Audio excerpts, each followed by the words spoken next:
अपने जो मसाइल है, कोई ऐसा ठेका नहीं है कि वो खाली जो है तो बस यही जो है सब कुछ करेंगे, या वो कंपाउंड के ही लोग जो है कि जरूरत नहीं, होशमंदी से काम लो। वो कोई यहाँ आकर के काम करने वाले नहीं है, बहुत वादा करके रहते हैं 2 महीने में आएंगे, उनसे हिसाब लेंगे, उनसे पीछे बैठे रहते बहुत बार जा रहे, क्या साहब क्या साहब, अबे इनकी पकड़ कर ठुकाई करो। ये सीधे से मानने वाले नहीं है, वो 1 आध महीने तक का जो हमको दौड़ाते रहते हैं, पावर कनेक्शन देते नहीं है, उसका क्या है? हमारा इतना रुपया उसके अंदर फसल है कि आज जो है मैं जो शेख आसिफ के साथ में, क्या वजह है शेख आसिफ कोई मेरा, मगर मैं ये नहीं कहूंगा, मैं ये नहीं कहूंगा कि पैसा उनसे लो, वोट इनको दो। मुफ्ती इस्माइल से मेरी कोई दुश्मनी है, उनसे मेरा कोई झगड़ा है, मेरा कोई झगड़ा नहीं है उनसे। हाँ, अगर दीन के अंदर, शरीयत के अंदर अगर वो लोगों को कोई गलत बात बताई, वो गवाही दे रहे हैं 5-5 लोगों की। आमीन इशरत मस्जिद का जो मामला जो है, जो उसकी परमिशन का मामला हुआ, मुफ्ती साहब बता रहे हैं मैं मस्जिद के नाम से परमिशन लेकर आया। मस्जिद मदरसे के मामले में भी सियासत करो, फिर बस उसके ऊपर झूठ बोलना, तुमको तो वो काम समझता नहीं। मदरसा पढ़ने वाली जितनी बच्चियां हैं वो सब गटर के पानी में से जाती है, गटर के पानी में से। या हमारे शहर के नुमाइंदे को ये चीजें नहीं, उसको समझता ही नहीं तो करेगा कहां से? और बार बार लोग दलाल के साथ में बता रहे हैं, उसके बाद जो हमारे कान तक झूमे गए। अभी एक ताजा मिसाल रहमान साहब। सबसे पहले मैं इस मीटिंग से हट करके एक बात, जो सामनामा के अंदर मौलाना उमरैन साहब का एक ऐलान 20 तारीख का जो बंद के ताल्लुक से आया, मैं उसकी पुरजोर अल्फाज में हिमायत करता हूं और तमाम ही बुनकरों से गुजारिश भी करता हूं कि कल 20 तारीख को जिस मकसद के लिए उन्होंने बंद का ऐलान किया है उसको कामयाब करने की पूरी तरीके से कोशिश की जाए और बिल्कुल अपने कारोबार को बंद रखा जाए। उसके अंदर कोई सोचने का मामला नहीं है कि हम सोचे कि बंद करना है कि नहीं बंद करना है, मार्केट अच्छी है कि खराब है, हमें ये नहीं देखना है। आज पूरे मुल्क के अंदर मुसलमानों की जो हालत है वो किसी से छुपी हुई नहीं है। आज हमारे इख्तियारात जो है वो छीनते जा रहे हैं, हमें बोलने का भी इख्तियार नहीं है, हमें एहतजाज करने का भी इख्तियार नहीं है। तो मैं आप लोगों से गुजारिश करता हूं कि मौलाना उमरैन साहब ने जो हमारे हुजूर की शान में गुस्ताखी का जो मामला हुआ है, उस जिम्मे में हमको बिल्कुल अपने कारोबार को मुकम्मल तौर से जो है वो बंद रखना चाहिए। आज इस मीटिंग का सवाल, यहां तमाम ही लोगों की बातों को मैंने भी सुना। 5 साल का जायजा जो है वो लिया जा रहा है कि बुनकरों के ताल्लुक से क्या हुआ। हमारे शहर का जो अभी फिलहाल जो नुमाइंदा है उसने हमारी 5 साल क्या नुमाइंदगी की, वो नाकारा है, वो काम करने वाला नहीं है, उससे काम नहीं होता। ये सब बोलने का इख्तियार हमको नहीं है, ये हमारी गलती है। वोट जो हमने दिया है, ये वोट जो है हमारी, ये एक शहादत होती है, गवाही होती है कि ये जितने लोग मैदान में उतरे हैं या जितने लोग खड़े हैं, इसमें ये आदमी को मैं जानता हूं कि हाँ ये हमारे इस काबिल है कि ये हमारी नुमाइंदगी करेगा, ये हमारा काम करेगा, ये हमारी परेशानियों को दूर करेगा, कुछ मसले मसाइल आएंगे तो ये उसको हल करेगा, ये हम गवाही देते हैं। तो इसके जिम्मेदार हम खुद हैं। और कितना आजमाओगे, बार बार वही बातें करना, बार बार उसको आजमाना। मैं नहीं समझता कि इस शहर के अंदर कोई शख्स ऐसा हो जो सियासत को नहीं समझता, यहाँ के कामकाज को, मालेगांव शहर की हालत को सिर्फ एक रोड मेरे घर के आगे की मिसाल देता हूं कि उस रोड के ऊपर अभी हारून अंसारी हॉस्पिटल बना, उसके सामने इसका हॉस्पिटल था, वो भी मदरसा चालू है लड़कियों का, उसके बाजू में जामतुल हुदा है, थोड़ा सा मामूली सा आगे बढ़ेंगे कुलियातुल ताहिरात, जरा सा आगे बढ़ेंगे महाद मिल्लत, उससे जरा सा आगे बढ़ जाएंगे कुलियातुल तैयबात, जरा सा आगे जाएंगे फार्मेसी कॉलेज। रोड की हालत क्या है आपको मालूम है? कल सवेरे जाके देख लेना, मदरसा पढ़ने वाली जितनी बच्चियां हैं वो सब गटर के पानी में से जाती है, गटर के पानी में से। क्या हमारे शहर के नुमाइंदे को ये चीजें नहीं दिखाई देती? कब तक का हम वही रोना रोते रहेंगे? कहते हैं लेकुल के फन्नी रिजाल, हर फन के लोग होते हैं, तो जो जिस फन का माहिर है उसको वहां बुलाओ जब वो काम हो। हम किसी को भी वहां बिठा देंगे और फिर उससे ये तवक्को रखें कि ये शहर में ये काम करेगा वो काम करेगा, कहां से करेगा? उसको समझता ही नहीं तो करेगा कहां से? और बार बार लोग दलाल के साथ में बता रहे हैं, उसके बाद भी जो हमारे कान तक झूमे देंगे। अभी एक ताजा मिसाल रहमान साहब, वो गवाही दे रहे हैं 5-5 लोगों की। आमीन इशरत मस्जिद का जो मामला हुआ, जो उसकी परमिशन का मामला हुआ, मुफ्ती साहब बता रहे हैं मैं मस्जिद के नाम से परमिशन लेकर आया, नहीं तो वरना सब मदरसा और मस्जिद ऐसा परमिशन ला। ठीक है, आपने बहुत बड़ा तीर मारा। यही काम है कि मस्जिद का परमिशन भी लाओ तो अपनी सियासत चमकाओ, मस्जिद मदरसे के मामले में भी सियासत करो, फिर बस उसके ऊपर झूठ बोलना। तुमको तो वो काम समझता नहीं है, काम कैसे कराना है, कैसे मंजूर करवाना है, उसकी प्रोसीजर क्या है, उसका तुमको तरीका ही नहीं मालूम है। तुमको वैरायटी तो आती नहीं कि कोई विषय जो है तुम पढ़ लेंगे, कोई तुमको एक लेटर लिख के दे देगा तो तुम उसको पढ़ लेंगे, वो सलाहियत तुम्हारे अंदर नहीं। हाँ, अरबी में कोई लेटर आ जाएगा तो वो आसिफ साहब नहीं पढ़ पाएंगे, वो मुफ्ती साहब को दो, जो मराठी में आ रहे हैं इधर दो। अब बार बार क्या बोलने लगा रहे, कितनी चीजें मैं क्या क्या गिनाऊं? अभी गिनाने बैठूंगा तो मैं 2 घंटा बोल सकता हूं कम से कम। फिर वो शहर को दे क्या रहा है? तुम तो सनत की बात कर रहे हो, तुम पावर सब्सिडी की बात कर रहे हो। मैं पावर सब्सिडी की बात नहीं कर रहा हूं, मैं इस शहर की रोड गटर और उसकी बात नहीं कर रहा हूं कि वो शहर को क्या दिया। मैं तो ये देख रहा हूं कि वो शहर को हरामखोरी पर आमादा कर रहा है। जब पहले इलेक्शन मुफ्ती साहब ने लड़ा, क्या बोलकर आए थे? मैं कश्ती जलाकर आया। अभी भी बोलते हैं मैं कश्ती जलाकर आया। कौन सी कश्ती जलाए? सब हराम हाल की तमीज भूल के आए ना। यही है ना, किसके अलावा और कोई बात है?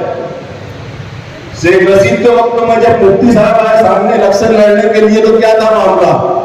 शेख रशीद से पैसा खा लो, वोट मुझको दो। अगर यहां तक के वो लोग अगर तुमको कुरान के ऊपर हाथ रख के कसम भी खिलवाए तो खा लो, मैं उसका कफारा कैसे अदा करना है मैं हूं ना, मैं बताऊंगा। तो तुम शहर को क्या दे रहे हो? ये जाने दो, मैं ये किनारे रख लो, इसकी कोई अहमियत नहीं है। कारपोरेटर मैं भी रह चुका हूं, मैंने भी वार्ड के अंदर बहुत काम किया है। ये तो एमएलए रह के क्या किए क्या नहीं, वो शहर के सामने है। मगर तुम शहर को क्या दे रहे हो, क्या बता रहे हो शहर को? तुम नौजवान लड़के जो उनकी बातों में आके जो है सीटियां बजाते हैं, हमारे घर के जो जिम्मेदार है वो लोग भी फख्र महसूस करते हैं मुफ्ती साहब ने क्या तकरीर की।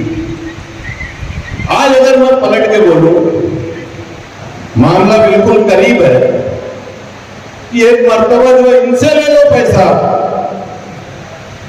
और शेख रशीद साहब वो इस दुनिया से जा चुके हैं। मैं बोलता हूं उनकी औलाद को अपनी वोट दो उनसे पैसा लेके। मगर मैं ये नहीं कहूंगा,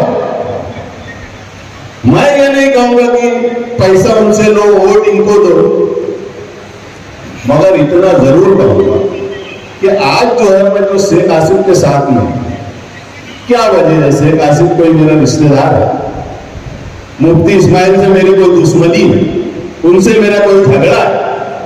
मेरा कोई झगड़ा नहीं है उनसे। हाँ, अगर दीन के अंदर, शरीयत के अंदर अगर वो लोगों को कोई गलत बात बताई और उसका इल्म अगर मुझको है कि ये गलत बयानी से काम ले रहे हैं, तो मैं बिल्कुल बोलूंगा।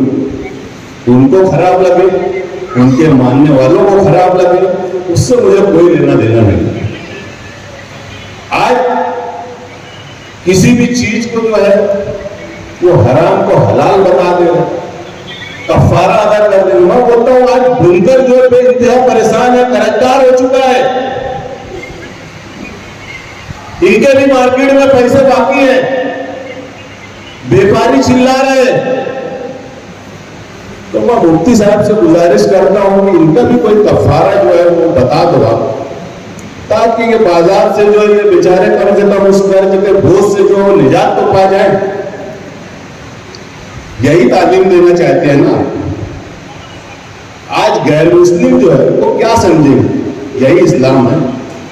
इस्लाम यही सिखाता है, पैसा इससे लो, वोट उसको दो, अपने फायदे के लिए, अपने मफाद के लिए, एक मामूली सी कुर्सी के लिए, एक मामूली से ओहदे के लिए, जो हमें इस दुनिया में सब कुछ छोड़कर जाना है, उसके लिए एक आलिम दीन होकर, एक मुफ्ती होकर, ईदगाह का खतीब होकर, जामा मस्जिद का इमाम होकर, मदरसा मोहम्मदिया का उस्ताद होकर, उनके मुंह से ये बातें करना, इस शहर के लोगों को ऐसी तालीम देना, मैं समझता हूं ये इंतहाई गलत बात है। दीन में अल्लाह ताला ने अपने नबी को भी ये इख्तियार नहीं दिया कि वो हराम को हलाल कर लेवे। अल्लाह ताला ने ये इख्तियार सिर्फ अपने पास रखा। एक मर्तबा अल्लाह के रसूल सल्लल्लाहु अलैहि वसल्लम ने मगाफिर को, शहद को और उसके साथ में खजूर का जो शरबत बनाया तो उसको अपने आप पर हराम कर लिया। उनकी बीवियों ने कहा कि आपके मुंह से जो है ऐसी खुशबू आ रही है जिससे शक पैदा किया मजाकन। तो अल्लाह के रसूल ने कहा कि मैं इसको अपने ऊपर हराम करता हूं। तो अल्लाह ताला का हुक्म नाज़िल हुआ कि आप कौन होते हो जिसको मैंने हलाल किया है, आप कौन होते हो उसको हराम करने वाले? मगर यहां लोग इतने बड़े बड़े इख्तियारात अपने पास में रख लिए। ऐसे लोगों के बारे में अल्लाह ताला ने कुरान में कहा है, हम लोग शुरकाओ शरऊ लहुम मिनद दीन। क्या तुमने अल्लाह के शरीक मुकर्रर कर रखे हैं? शरऊ लहुम मिनद दीन, जो तुम्हारे लिए दीन बनाते हैं। दीन बनाने का इख्तियार सिर्फ अल्लाह को, अल्लाह के सिवा किसी के पास नहीं है। अल्लाह ताला ने आगे फरमाया, मालूम आदम बिल्ला, जिसका अल्लाह ने इनको हुक्म नहीं दिया, इनको हुक्म दिया है कि तुम हराम चीजों को हलाल कर दो, किसने बताया? कोई परवाना है इनके पास? कुछ नहीं है। ये कयामत की सुबह तक जो है तो इसको पेश नहीं कर सकते। अल्लाह ताला ने आगे कहा, वलौला कलिमतुल फस्ल लकुज़िया बैनहुम, अगर फैसले के दिन का वादा ना होता तो तुम्हारे दरमियान अभी फैसला कर देता। ऐसी खतरनाक बातें जो है आप लोगों को ये तालीम दे रहे। मैं शहर की तरक्की की बात नहीं कर रहा हूं। ये जो मामला चल रहे हैं, जो मामला लोगों के दरमियान में जो है एक ऐसी शख्सियत जो डाल रही है, इसके अंजाम आगे बड़े भयानक, बहुत खतरनाक। मैं आप लोगों से जो है ये गुजारिश करता हूं कि आज हमारे दरमियान शेख आसिफ, मैं इनका मुखालिफ ना हूं, मैं इनके खिलाफ में काम किया हूं,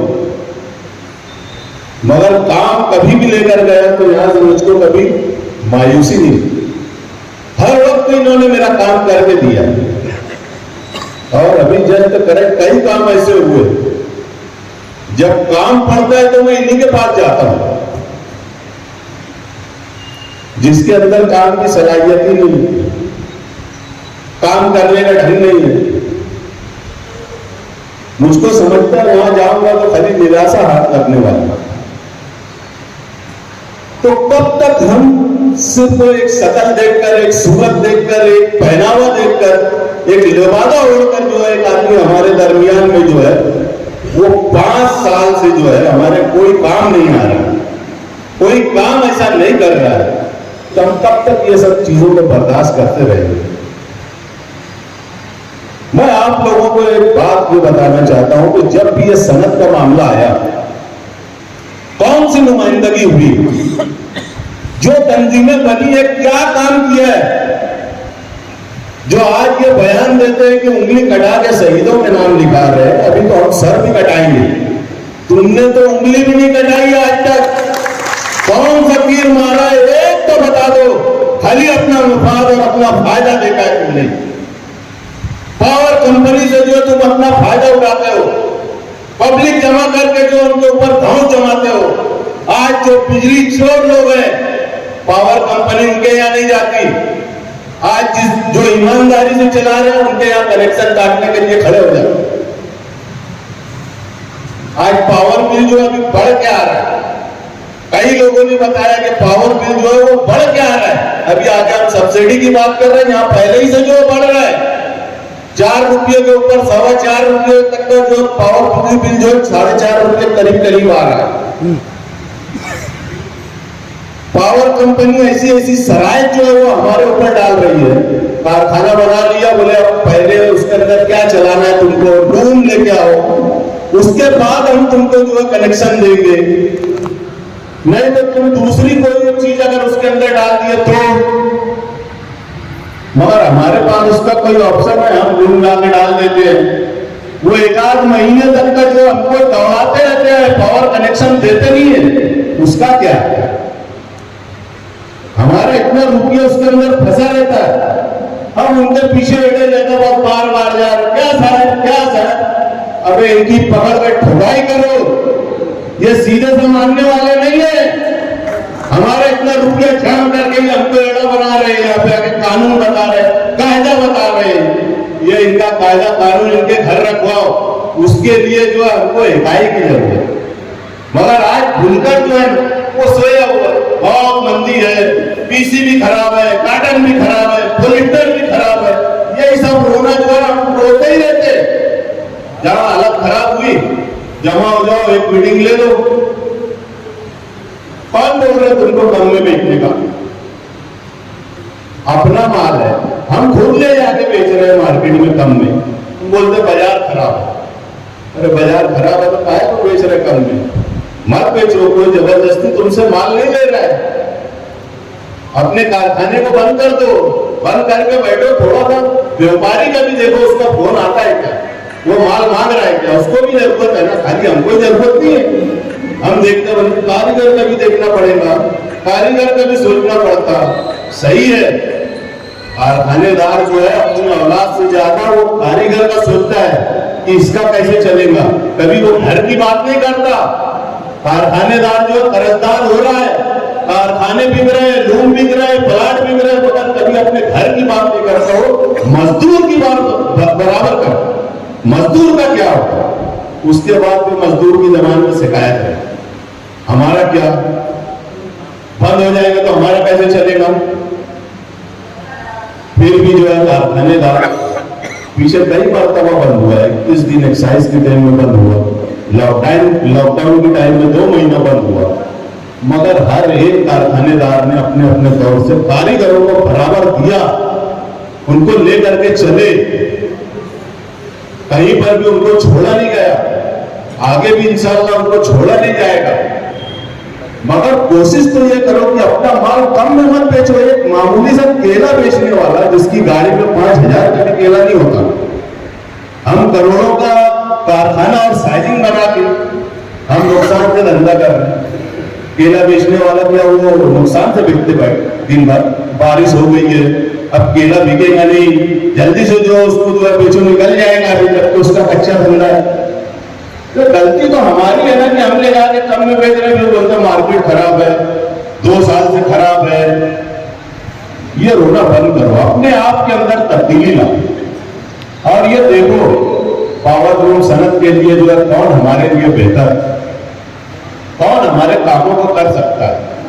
मैंने देखा है कि शेख आसिफ के अंदर जो एक उमंग है, एक लगाव है काम करने का, कि मैं बुनकरों का काम करके दूं, मैं तालीमी अदारों के लोगों को काम करके दूं। इनका जो पिछला साल 5 साल जो आप देखेंगे, जब ये एमएलए थे, तो तालीमी लाइन से इन्होंने जो काम किया है, मैं समझता हूं कि मालेगांव की तारीख में किसी एमएलए ने नहीं किया। ठीक है, उसके बाद में ये इलेक्शन हारे, कुछ नौजवान हमारे वो जज्बात में बह गए।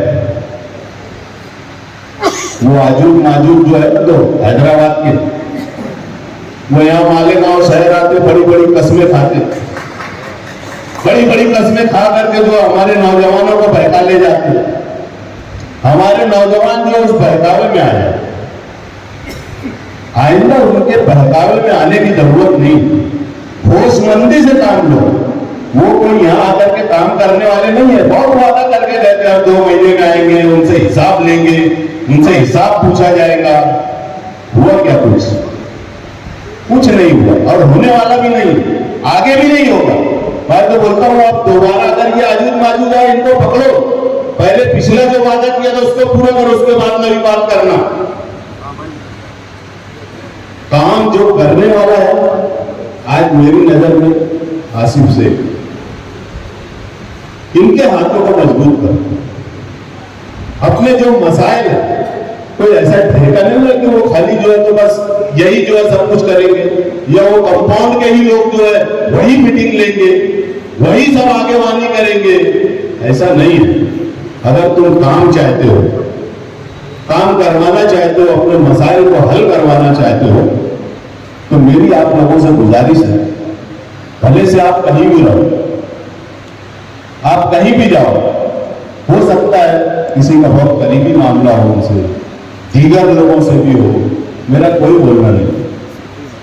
अगर यहां से हमारा काम होता है तो यहां से काम करवाओ, यहां आओ। इंशाअल्लाह यहां काम जो है ना, वो ऐसे लकड़े पे लड्डू नहीं दिए जाएंगे। मैं जमाने से देखते आ रहा हूं, जो आता है मुसलपुर में कोई हाथी पे आ रहा है, कोई ऊंट पे आ रहा है, कोई घोड़े पे आ रहा है, कोई पटाखे फोड़ रहा है, कोई फूल हार कर रहा है, काम का पता नहीं रहता कुछ। मगर ये सब चीज में पहल बड़ी जल्दी हो जाए। अगर हमने किसी को दिया है चुन करके, तो ये तो उसका फर्ज है कि वो अपना काम करे, वो अपनी नुमाइंदगी जो है वो बराबर करे। आप लोग जो है शेख आसिफ साहब के हाथों को जो है वो मजबूत करो। आगे के जो काम है, अगर पावर ग्रुप सनद का मामला है, साइजिंग का मामला है, जमीनों का मामला है, और भी दीगर कोई मसाइल अगर ऐसे आते हैं, तो उसके लिए जो है शेख आसिफ साहब काम करने के लिए तैयार है, और हम भी इंशाअल्लाह जो है उनके साथ में लगेंगे। हमारी कोशिश यही रहती है कि कैसे बुनकरों का फायदा हो, कैसे यहाँ का कारोबार जो है वो चलते रहे, ये कोशिश हमारी होती है। ठीक है, उसमें किसी वजह से कहीं कोई तकलीफ भी आती है, कोई परेशानी भी आती है, और ये सब आएंगे, मगर सारी बातों को वाला ताक रखकर मैं आप लोगों से गुजारिश कर रहा हूँ, आप लोगों से इल्तिजा कर रहा हूँ कि आप लोग जो बैठे हो, ये अपने साथियों को भी जो है इस बात पर आमादा करो, और सारी चीजें जहन से निकालो, और नए सिरे से जो है शेख आसिफ साहब के साथ में जुड़ो। इंशाअल्लाह आगे पावरलूम के ताल्लुक से जो भी स्कीमें आएगी, जो भी फायदे की चीजें रहेंगी, पूरी कोशिश करेंगे कि उसका फायदा आप लोगों को मिले।